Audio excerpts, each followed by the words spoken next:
ఛత్రపతి శివాజీ కుమారుడు Sambhaji Maharaj historical biopic Chhaava సినిమాలోని ఒక సీన్ ఎఫెక్ట్ ఇప్పుడు మధ్యప్రదేశ్ వాసుల్ని నిద్ర పట్టనివ్వడం లేదు.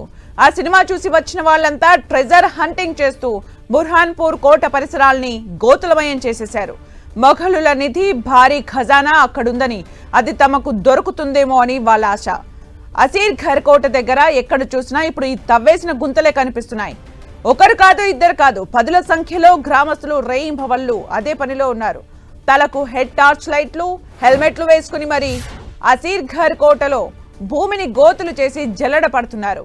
మధ్యప్రదేశ్ బుర్హాన్పూర్ అసీర్ గఢ్ కోటలో స్థానికులు ఇలా పలుగు పారా జల్లెడతో మొఘలుల నిధి వేట చేస్తుంటే ఇరుగు పరుగు గ్రామస్తులు కూడా వీళ్ళను ఫాలో అవుతున్నారు. అంతా బుర్హాన్పూర్ కోటకు క్యూ కడుతున్నారు.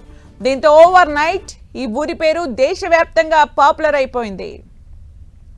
ఛత్రపతి శంభాజీ మహారాజ్ను ఓడించిన తర్వాత మరాఠా రాజుల వద్ద ఉన్న లెక్కలేనంత బంగారాన్ని అప్పటి మొఘల్ కింగ్ ఔరంగజేబ్ దోచుకున్నాడని, దాన్ని బుర్హాన్పూర్లో ఉన్న అసీర్గఢ్ కోటలో దాచిపెట్టాడనేది చావా సినిమాలోని సన్నివేశం సారాంశం.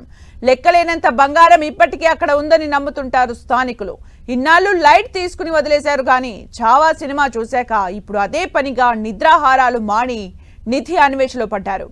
అర్ధరాత్రి పూట ఈ నిధుల కోసం చేస్తున్న తవ్వకాలపై స్థానికుల పోలీసులు, జిల్లా అధికారులకు కూడా ఫిర్యాదులు అందాయి. దీంతో వాళ్ళు పురావస్తు విభాగం అధికారులతో పాటు రంగంలోకి దిగారు. చుట్టుపక్కల గ్రామస్తుల్ని అక్కడి నుంచి వెళ్ళగొట్టారు. అక్కడ వాళ్ళు తవ్విన గోతుల్ని చూసి ఇంత మూర్ఖుల్లా ఉన్నారేంట్రా, ఎవర్రా మీరంతా అని షాక్ అయ్యారు. ట్రెజర్ లేదు, ఏం లేదని గ్రామస్తులను ఎడ్యుకేట్ చేసి పంపించేశారు.